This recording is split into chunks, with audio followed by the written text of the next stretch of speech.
Hey, look everyone, it's another video about Tetris.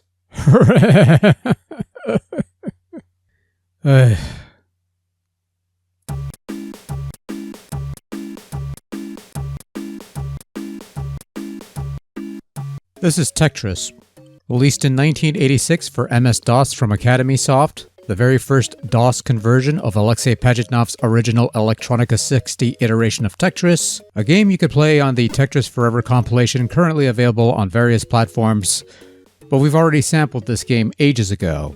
It's old, it's ancient, it's a far more primitive version of Tetris compared to what most are used to today. Only one rotate button, no soft drops, points were awarded for drop speed and not line clears, which means the usual strategy of building for the 4-line Tetris means nothing here. You can increase levels by pressing a key or clearing X number of lines. One player only game, but you could save your high scores. And once you get the hang of it, the game plays well enough with the keyboard and numpad. Which I kinda wish I was using instead of this Switch controller, but that's just me being used to playing DOS games on a computer with a keyboard. Anyway, like I said, we already did this one ages ago, so what are we doing here again? Well, a couple years later, AcademySoft released an updated version of their original Tetris game from 1986, version 3.12. I never played this one before. I never even knew of this one. They added this in Tetris Forever a few months after release, and I figured, why not? And look, they added a proper menu with options and such.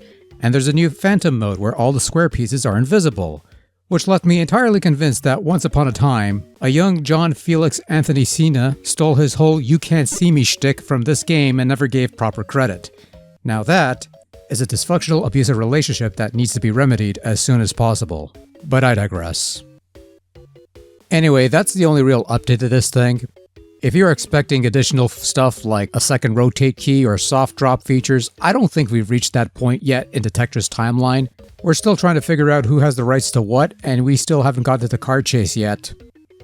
I'm not sure if you're aware of this or not, but they made a movie about all this crap, which I finally got around to seeing a couple of months ago, and yeah, it was okay. It was fine. That's all I got. Anyway, this is the same Tetris that the Russians produced back in 1986. Only one rotate key, pressing down hard drops the Tramino into place. You're still mostly scored on drops and not line clears, so the modern sensibilities of building towards the 4-line clear is a pointless endeavor unless you want to challenge yourself with a more primitive control scheme. Gameplay-wise, nothing's changed from its initial inception.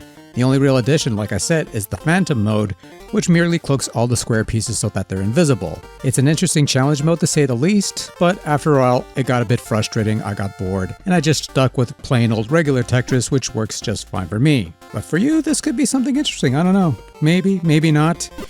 Can't be any weirder than some of the modes that they put in these modern Tetris games, so I don't know. And look, Tetris 1986 is a functional no-frills port of the original source material. It uses no fancy graphics unless you want to count the title screen, but even then, everything is text-based and solid colors to create the various pieces. I do like the grid in the well, which helps guide your pieces down. It's actually quite a bit of a useful tool here. Sound comprises a couple PC beeps and bleeps at most. It's not pretty, but it gets the job done in communicating what needs to be conveyed on screen. And if you wanted Tetris to be pretty on DOS, Spectrum Holobyte had you covered with a variety of Tetris games. And if you wanted Tetris to play well, whatever that entails in your mind, you'd have to wait a few years, I guess. I don't know, I don't mind any of these personally.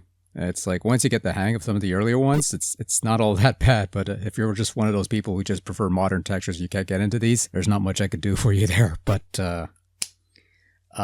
yes, this is AcademySoft's updated 3.12 version of their 1986 DOS port of Tetris that they put out in 1988. Adds a new mode and a proper menu, but plays the same as it always did. It's an interesting curiosity piece for those who are curious about what Tetris was like back in the early days. Maybe even those who've played this back in the day, for some nostalgic value, I guess, or recollection or whatever. But like I said, those more used to the current Tetris format, this is where your mileage is going to vary because it's a stark departure from what's now considered the norm. But then again, that's what always made these early versions interesting to me. How differently they played before they started standardizing it, I suppose. So,